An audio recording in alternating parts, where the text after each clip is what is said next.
가장 큰 단위의 국가 대 국가의 싸움이 전쟁이죠.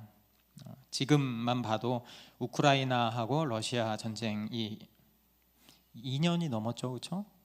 그런데 아직도 이 전쟁이 언제 끝날지 알 수가 없고요. 지금도 셀 수 없는 사람들이 죽어가고 있는 게 현실입니다. 제가 전쟁이라는 거를 한번 생각해 봤어요. 전쟁에서 가장 중요한 게 뭘까? 그건 아마도 피와 식별이 아닐까 생각합니다. 우리가 상대해야 할 적이 누구인지 아는 것이 매우 중요하죠. 그게 명확하지 않으면 엄한 것에 총질을 할 수 있습니다. 또 적과 우리의 전력의 차이를 면밀하게 파악할 수 있어야죠.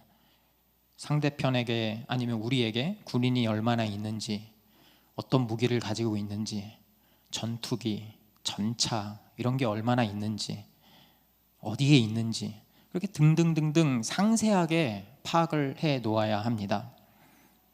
그것을 통해서 전쟁이 만약에 발생한다면 그 가용한 자원이 얼마나 있는지 면밀하게 알고 있어야 되는 거죠. 그것뿐인가요? 요즘에는 동맹이 굉장히 중요하죠. 그래서 동맹국의 현황이나 그들의 지정학적인 움직임, 정치적인 움직임 등 알아야 할 것들이 너무도 많이 있습니다. 그래서 군인은 이런 것들을 토대로 해서 전략과 전술 그리고 전쟁의 시나리오를 만드는 거죠. 그렇게 그 큰 그림 가운데서 병사들은 훈련을 받고 전쟁터에서 싸울 수 있는 군인으로 성장하게 됩니다. 맞나요? 네. 전쟁이 발생하면 모든 군대 조직은 명령대로 일사불란하게 움직여야 합니다. 총알이 빗발쳐도 그 가운데 내가 죽을 수 있다는 걸 알면서도 부대장이 전진하라고 명령하면 지체 없이 달려나갈 수 있어야 합니다. 그게 바로 군인이죠. 밴드 오브 브라더스가 2차 세계대전 때 노르망디 상륙작전을 배경으로 한 드라마입니다. 그래서 이지 부대라는 게 있는데 이지 중대가 겪는 그 실화를 바탕으로 제작되었다고 해요. 그래서 이지 중대 장병들이 노르망디 상륙 전에 교두보를 확보하기 위해서 이제 비행기를 타고 전투기죠. 프랑스 땅으로 강하를 앞두고 있었습니다. 공수부대 같은 거 보면 낙하산 타고 막 떨어지는 거 있잖아요. 그런데 이 대원들이 적군의 대공포, 그들을 죽이려는 대공포하고 날씨가 너무 안 좋아서 강풍 때문에 사방으로 흩어지고 맙니다. 그런데 그런 어려움 가운데서도 중대장 중위 윈터스 중위 맞죠, 그렇죠? 윈터스 중위가 남은 12명의 중대원들을 이끌고 독일군 포대를 무력화시키는 전과를 올립니다. 그 후에 이지중대는 이 바닷가의 교통 요충지, 그 이름을 카랑탕이라고 하거든요. 마을 이름을 카랑탕을 점령하라고 합니다. 요충지잖아요. 그러니까 점령하려는 미군하고 이것을 필사적으로 방어하려는 독일군 사이에서 치열한 전투가 벌어집니다. 상상해 보세요. 모든 게 아수라장이고 혼돈입니다. 옆에 내 동료가 죽어나가는 것을 보면서도 앞으로 전진해야 하는 곳이 바로 전쟁터이죠. 삶과 죽음이 명확하게 공존하는 곳, 비명과 두려움이 적나라하게 드러나는 곳이 바로 전쟁터입니다. 그리고 바울은 우리의 삶의 현장이 영적 전쟁터이다 라고 말합니다. 여러분이 만약에 이런 전쟁터를 생각해서 전쟁터 한복판에 있다면 어떻게 해야 할까요? 어떻게 해야 적을 물리칠 수 있을까요?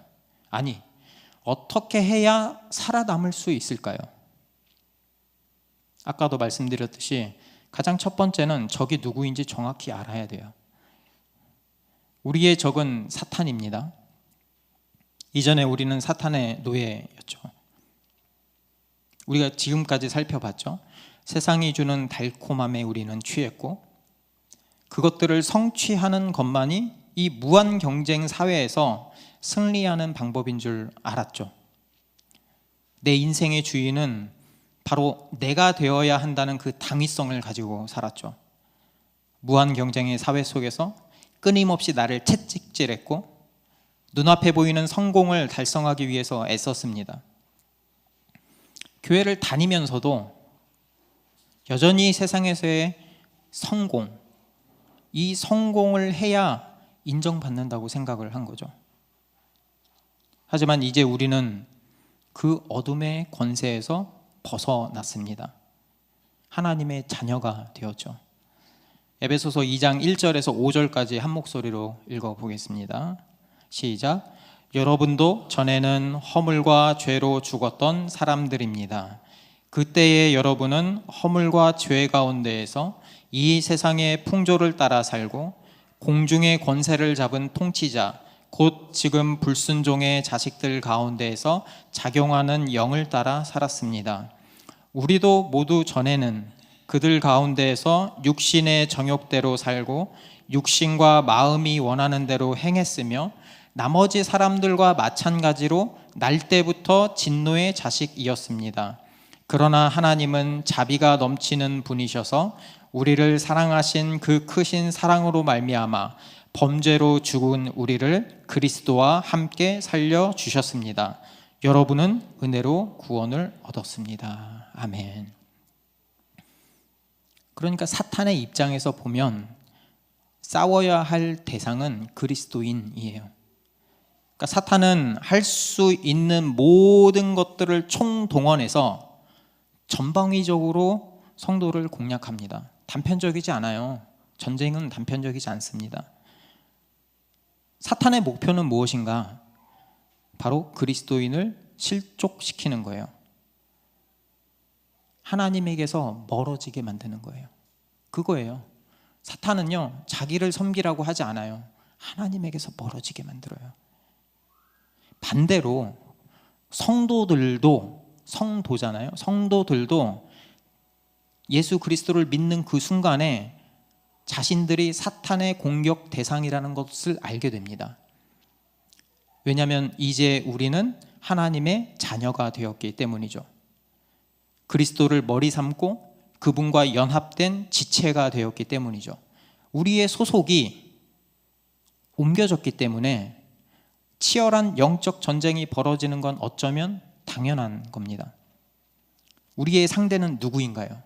우리의 상대는 사탄 마귀죠. 에베소서 6장 12절 함께 읽겠습니다. 우리의 싸움은 인간을 적대적으로 다시 시작. 우리의 싸움은 인간을 적대자로 상대하는 것이 아니라 통치자들과 권세자들과 이 어두운 세계의 지배자들과 하늘에 있는 악한 영들을 상대로 하는 것입니다.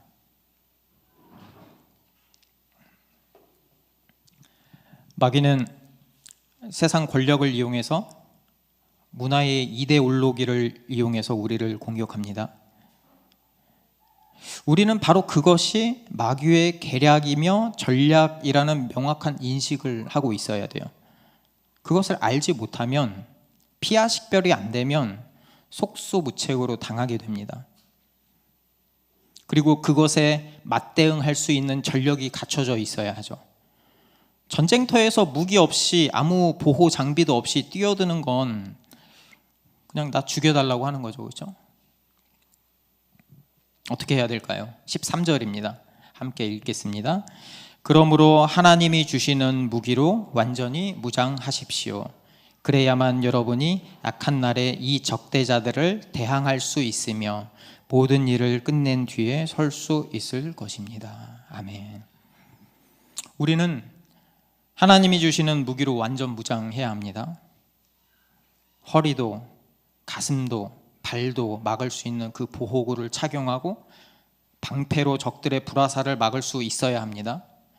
중요한 머리를 보호하는 것은 물론이고 공격할 수 있는 검도 필요합니다. 적은 화살도 쏠 것이고요, 칼도 휘두를 거예요. 모든 방법을 동원해서 우리를 무너뜨리려고 할 것입니다. 그리고 조금의 빈틈이라도 보이면 기어이 그 빈틈을 집요하게 찾아서 공격하겠죠. 그런데 이 순간에 내가 원하는 그 무기 하나만 가지고 나간다? 그 죽음을 재촉하는 길이죠. 그러니까 우리가 완전 무장해야 하는데 그 완전 무장해야 하는 이유는 바로 서기 위해서입니다. 에베소서 6장 14절에서 17절까지 읽어보겠습니다. 이건 우리말 성경이 훨씬 잘 나와서 이걸로 읽겠습니다. 함께 읽겠습니다. 그러므로 여러분은 굳건히 서서 진리로 허리띠를 띠고 의의 가슴바지를 붙이고 예비한 평화의 복음의 신을 신고 모든 일에 믿음의 방패를 가지고 이것으로 악한 자의 모든 불화살을 소멸시키며 구원의 투구와 성령의 검 곧 하나님의 말씀으로 무장하십시오. 그러니까 우리가 진리의 허리띠를 띄어야 되는 이유, 의의 가슴바지를 하는 이유, 평화의 복음의 신을 신는 이유, 믿음의 방패를 가지는 이유, 구원의 투구와 성령의 검을 가지는 이유는 서기 위해서예요. 서기 위해서. 굳건히 서다에 저게 다 묶여 있는 거예요. 한번 넘겨주세요. 로마 군대가 이렇게 생겼어요. 그러니까 이걸 다 투구와 가슴바지와 칼과 방패 다 이 모습으로 서 있는 거죠. 오늘 보는 그 6장 10절에서 17절에서 서다라는 동사가 4번 나옵니다. 이 서다라는 것의 첫 번째 의미는 대항해서 견디다라는 뜻입니다. 그리고 여기서 선다는 것은 군대와 군대가 맞붙어서 격돌하는 거예요. 그래서 백병전을 의미합니다. 막 치고받고 싸우는, 밀려지고 엉키는 그 싸움의 현장에서 견디라는 거예요. 무너지지 말고 그 적을 대적해서 서 있어야 된다는 거예요. 제가 요즘에 몸이 계속 안 좋았어요. 그래서 만성 피로가 누적되었고 집중력도 좀 떨어지더라고요. 그래서 운동을 해야 되겠다라고 결심을 했습니다. 근데 마침 아파트에 축구 동호회가 있는 거예요. 그래서 갔죠. 준회원 5,000원 내면 갈 수 있더라고요. 운동장을 오래간만에 찾아보니까 정말 많은 사람들이 있었습니다. 그분들 평균 나이가 87년생이래요. 제가 거기서 두 번째로 나이가 많더라고요. 어느새. 항상 막내였는데. 네. 그리고 그분들은 1년 동안 손발을 맞췄다고 합니다. 제가 오래간만에 그라운드에 섰어요. 수비로 이제 섰습니다. 근데 상대편이 내가 있는 곳으로만 오는 거예요. 그래서 딱 보더니 개인기를 저한테 몇 번 하더니 한쪽으로 공을 툭 치고 달리기 시작합니다. 저는요, 그 친구가 그쪽으로 달려갈 거라고 눈으로 봤어요.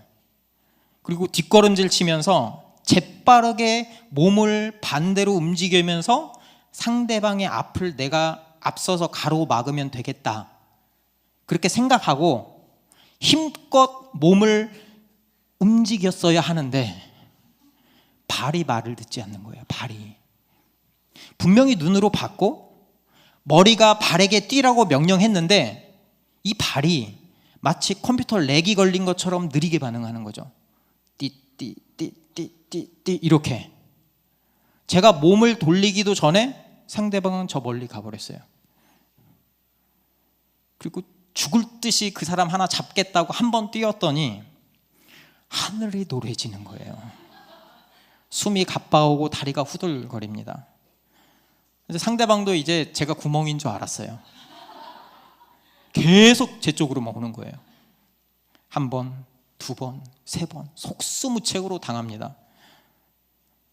운동하려고 갔다가 마음의 상처를 크게 입었습니다. 여기서 제 체력의 현 주소를 알았어요. 내 체력이 바닥이구나. 제 머리로는 그 친구를 몇 번이나 맞고 제가 공격해서 골까지 넣는 상상을 했는데 현실은 구멍이죠. 여러분, 완전 무장하면 뭐합니까? 체력이 안 되는데, 훈련이 안 되어 있는데, 적들이 치고 들어와서 단칼에 나를 죽이려고 하는데 언제 생각하고 있어요? 그때 생각하고 막으면 늦어요. 여러분, 전쟁에서 달려오는 적들을 향해서 대적해서 설 수 있다는 것은 단순하게 진리, 의, 복음, 믿음, 구원, 성령을 아는 것에서 끝나면 안 돼요. 완전 무장한 상태에서 싸울 수 있는 체력, 적의 공격을 효과적으로 막고 버틸 수 있는 힘, 협동심, 이런 게 필요한 거죠. 이런 건요, 평소에 끊임없는 훈련을 통해서 가능해요. 끊임없이 훈련해야 합니다. 말 그대로 반복 숙달되어야 합니다. 수십 번, 수백 번, 수천 번 연습해서 몸이 기억하도록 만들어야 해요. 그래서 위기의 순간에 몸이 기억해야 되는 거예요. 몸이 기억해서 움직일 수 있을 때까지 만들어야 하는 거죠. 그 움직임 하나가, 그렇게 훈련된 그 움직임 하나가 전쟁터에서 나를 살려줘요. 내가 설 수 있게 만드는 거죠. 우리가 처한 상황이 아무리 다양하더라도 그것은 모두 하나의 싸움입니다. 우리 그리스도인의 삶은 영적 전쟁이에요. 우리가 성경을 읽는 이유는 단순하게 지식을 쌓기 위한 게 아니고, 지식을 쌓아서 그리스도인답게 살아갈 수 있는 힘을 얻기 위해서입니다. 그래서 우리는 매 순간 자신에게 질문해야 돼요. 내가 결정하는 이것들이 내가 원하는 것인가? 주님이 원하시는 것인가? 그 하나님의 말씀이 내 마음 깊숙한 욕망을 드러내고 나의 잘못된 생각을 바꾸는 훈련을 해야 합니다. 그게 바로 영적인 체력을 기르는 방법이에요. 그래서 지적으로는 그 아는 말씀이 지식에만 머물지 않고 그게 가슴 깊숙이 새겨지고 그 중심이 내 생각을 바꾸고 행동을 바꿀 수 있도록 만들어야 합니다. 그러니까 영적 싸움이잖아요. 전쟁이잖아요. 전쟁에 필요한 건 고상한 인격이나 학식이나 문벌이 아닙니다. 우람한 체격과 강인한 체력이 필요한 거죠. 왜냐하면 전쟁은 죽기까지 싸우는 그야말로 피의 싸움이기 때문입니다. 그래서 우리는 종종 이렇게 이 말씀을 듣고 이렇게 오해하는 경우도 있더라고요. 그러니까 잘 알겠어. 내가 열심히 노력해서, 내가 열심히 나를 훈련시켜서 마귀하고 싸워야 되겠다. 그래서 이길 힘을 길러야 되겠다. 여러분 기억하세요. 우리의 지혜로는 마귀를 당해낼 수 없습니다. 마귀는 우리의 급소를 아주 잘 알고 있어요. 우리가 공격을 받을 때 우리가 어떻게 반응할지도 훤히 잘 알고 있어요.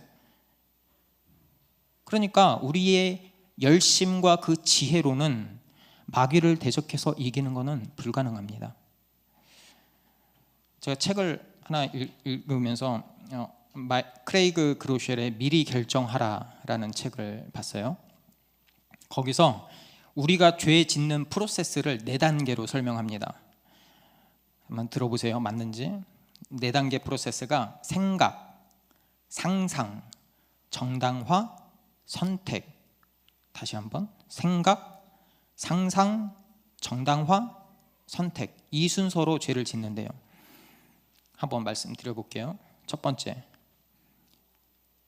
유혹은 대개 하나의 생각으로 시작된다. 그 생각은 눈으로 보는 것이나 누군가의 제안에 의해 생길 수 있다. 예를 들어서 늦게까지 정말 열심히 일했어. 그러니까 좀 즐겨도 괜찮아 라는 생각이 우리 마음을 파고들 수 있다. 이제 생각이죠. 두 번째, 그 다음 단계는 상상 속에서 이루어진다. 남은 초콜릿 케이크, 그 알약을 구해줄 수 있는 친구, 보아서는 안 된다는 것을 알지만 너무 보고 싶은 동영상이 자꾸 생각나기 시작한다. 상상이 되는 거죠. 세 번째는 정당화입니다. 이런 일을 해서는 안 된다는 것을 안다. 그래서 그 일을 해야만 하는 이유를 찾아낸다. 그렇게까지 그게 나쁜 건 아니야. 세상에 완벽한 사람은 없어. 아니 이거 조금 즐긴다고 해서 무슨 큰일이 생기겠어? 정당화하는 거죠. 자기 합리화하는 거죠. 그리고 네 번째, 결국 그렇게 하기로 선택합니다. 딱 한 입만 먹고 말아야지 다 먹죠. 그렇죠? 동영상 딱 하나만 봐야지 벌써 한 2시간 가 있죠. 그렇죠? 1단계, 2단계, 3단계가 모두 유혹의 순간들이에요.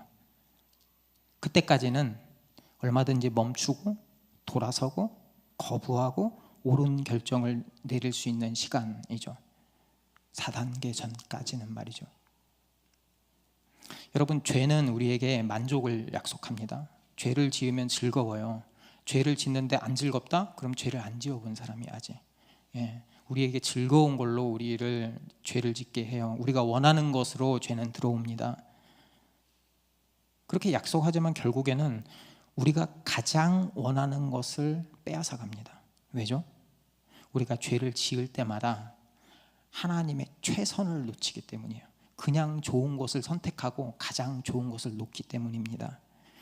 죄를 선택한다는 것은 최선보다 못한 삶을 선택하는 거예요. 근데 우리의 삶 가운데 일부러 최선이 아닌 삶을 선택한 사람은 없죠. 그렇죠? 그런데 이 죄라는 것의 제품 설명서에는 그런 내용이 없어요. 그러니까 우리는 아무것도 모르고 그런 삶이 그렇게 살아야 한다고 그냥 생각하고 결정하고 죄를 짓는 거죠. 전형적인 패턴 아닙니까? 저와 여러분의 죄 짓는 패턴. 세상이 주는 문화의 이데올로기에 매몰되어서 그것이 주는 가치가 옳다고 생각하고 그것을 가졌을 때의 쾌감을 상상하고 그렇게 사는 것만이 인생의 의미가 있다고 정당화시키고 그것을 선택하고 행동하는 이 패턴, 전형적이지 않습니까? 우리가 이 현상에 집중하면서 나는 이렇게 살 수밖에 없어, 이 환경에서 내가 어떻게 하란 말이야 라는 정당화를 하면서 그 선택을 하지는 않습니까? 예수를 믿지만 예수님 믿어요. 근데 지금 내가 이렇게 치열하게 살지 않으면 내 삶은 뭐가 됩니까? 지금 내가 여기서 열심히 하지 않으면 어떻게 하라는 거예요? 이렇게 자기 합리화 하잖아요. 여러분, 우리에게 가장 필요한 첫 번째가 아군과 적군을 구별할 수 있는 능력이에요. 이게 헷갈리면 다 헷갈려요. 우리의 아군은 예수 그리스도이시고 우리의 적군은 사탄 마귀입니다. 예수님이 어떤 분이십니까? 십자가에서 죽으신 그 예수님이 사탄의 권세를 완전히 무력화시키신 분이죠. 그 십자가는 세상을 안 믿는 사람, 세상을 향해서는 구원의 표적이고 구원받는 우리에게는 영적인 힘의 원천입니다. 예수 그리스도는 이미 전쟁에서 사탄을 이기고 승리하셨고 지금도 승리하고 계시고 앞으로도 승리하실 분이에요. 그분이 영적 전쟁의 선봉에 서서 우리를 대신해서 싸우실 겁니다. 우리는 그분을 믿고 그분의 능력에 의지해야 합니다. 우리가 주 안에 있을 때만 마귀가 놓은 덫, 마귀의 교묘한 계략, 마귀의 전방위적인 공격을 능히 대적할 수 있습니다. 여러분, 그래서 우리는 하나님을 의지하는 방법을 훈련해야 돼요. 그 중에 하나가, 이 책에서 나오는 그 중에 하나가 경계선을 명확히 짓는 거예요. 경계선, 선을 잘 짓는 거예요. 여러분 스스로에게, 저한테도 한번 물어보세요. 그 유혹은 달콤한 거거든요. 매력적인 거거든요. 그 유혹의 선을 넘어가지 않기 위해서 무엇을 해야 할까? 유혹을 받을 수 없는 상황, 유혹에 넘어가지 않는 상황을 우리는 어떻게 만들 수 있을까요? 우리는 유혹의 자리에 가지 않는 훈련을 해야 돼요. 그러니까 유혹의 자리에 간 다음에 싸울 힘을 주세요라고 하면 안 되고 선을 그어놓고 유혹의 자리에는 가지 않는 훈련을 해야 합니다. 그래서 내 선이 유혹으로 가까이 가 있다면 이 선을 다시 정하기로 미리 결정해야 하는 거죠. 그 문제를 혼자 결정하면 안 돼요. 혼자 힘으로는 그 유혹을 감당할 수가 없어요.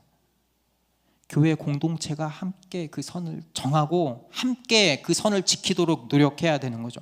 그래서 교회 공동체가 중요해요, 여러분. 신앙생활은 혼자 하는 게 아닙니다. 혼자 어떻게 전쟁을 치를 수 있다는 말입니까? 혼자 어떻게 수많은 적군을 물리칠 수 있다는 말입니까? 내가 아무리 강해도 어떻게 이겨요? 그리스도는 나 하나가 아닌 우리 모두를 교회로 삼으셨어요.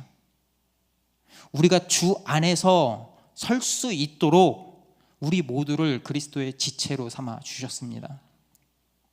그래서 교회 공동체가 서로 말씀을 읽고 말씀을 가르치고 말씀을 삶에 적용하고, 떨어져 나가는 사람이 있으면 또 그러면 안 돼 라고 붙들어 줄 수 있어야 돼요. 공동체에서 안전한 경계선을, 테두리를 칠 수 있어야 합니다. 공동체 안에서 우리의 약점이 무엇이든 준비할 수 있어야 돼요. 왜냐하면 마귀는 우리의 가장 약한 부분을 공격할 거거든요.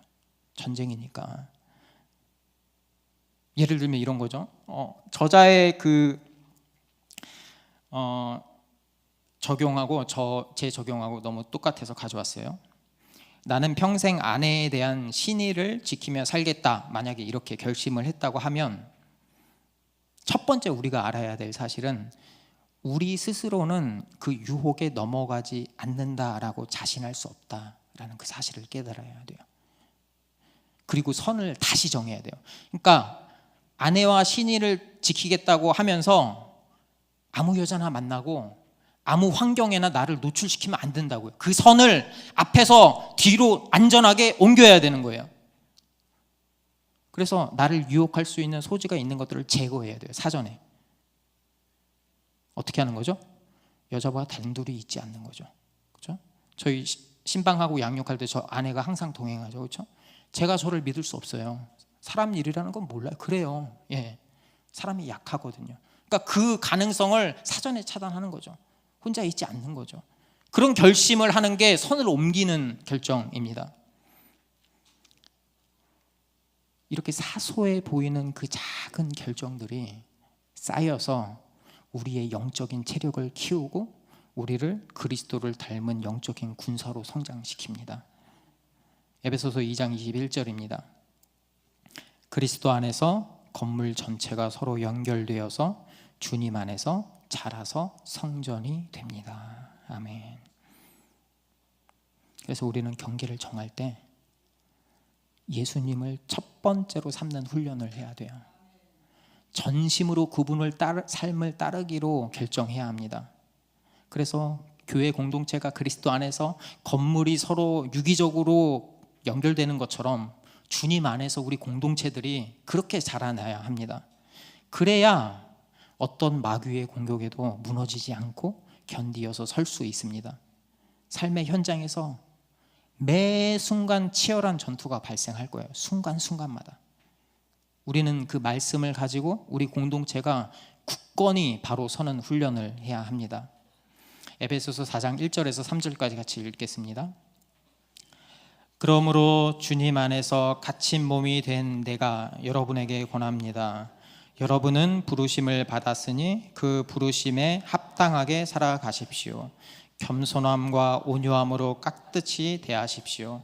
오래 참음으로써 사랑으로 서로 용납하십시오. 성령이 여러분을 평화의 띠로 묶어서 하나가 되게 해주신 것을 힘써 지키십시오. 아멘. 물론 교회 공동체가 완벽하지 않습니다. 우리도 연약한 인간이죠. 그럼에도 우리는 그리스도로 하나 된 공동체, 교회입니다. 에베소서 5장 21절입니다. 함께 읽겠습니다. 여러분은 그리스도를 두려워하는 마음으로 서로 순종하십시오.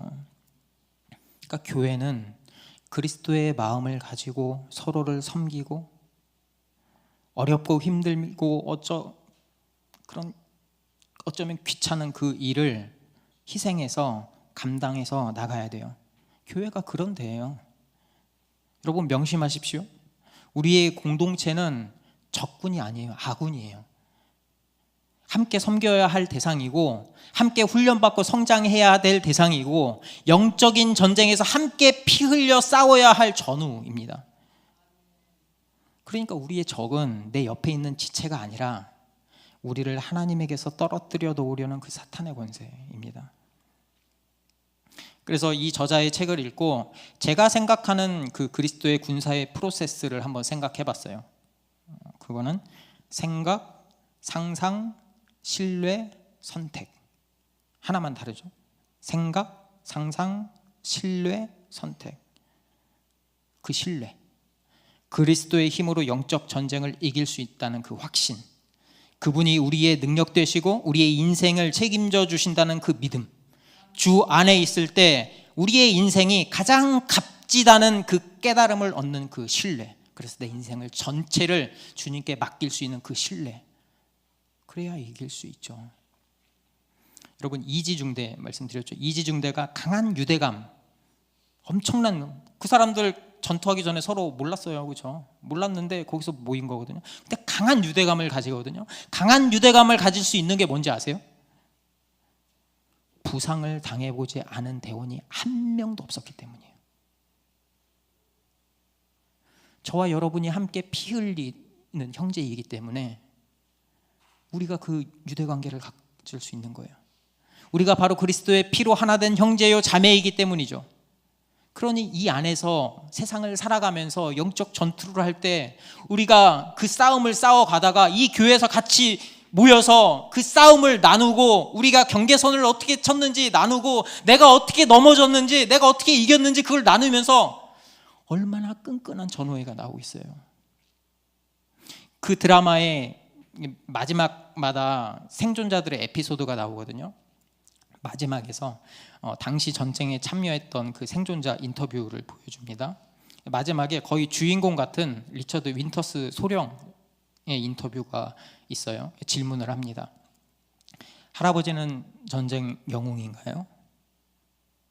그가 대답합니다. 아니야, 난 영웅들과 함께 싸운 것뿐이야.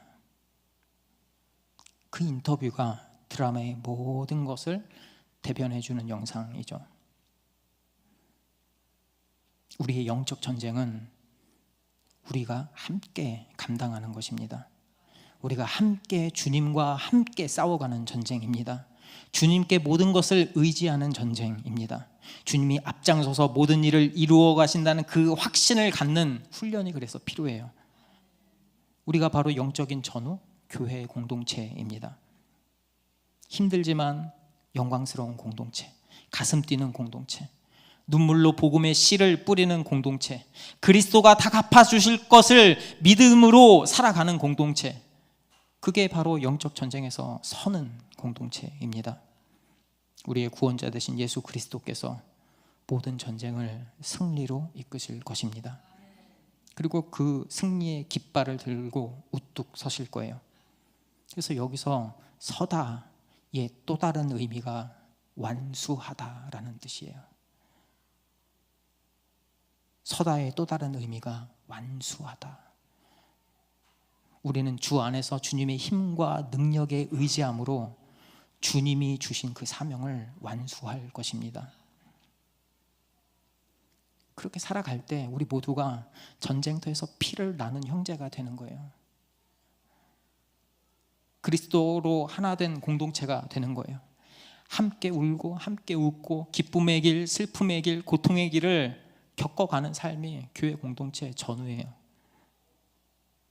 나와 함께, 아니 우리와 함께 하시며 우리 앞에서 불화살을 맞으시고 우리가 넘어지려 할 때 붙들어 주시는 분이 예수 그리스도시고 우리 교회 공동체예요. 누가복음 10장 20절 함께 읽겠습니다.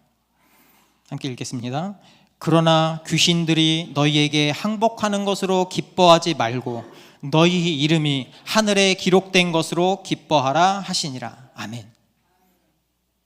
여러분, 삶이 아무리 고통스럽더라도 마귀가 우리를 유혹할지라도 낙심하면 안 돼요. 우리가 낙심하지 않고 절망하지 않고 오히려 기뻐할 수 있는 이유는 우리 이름이 하나님 나라에 기록되었기 때문이에요.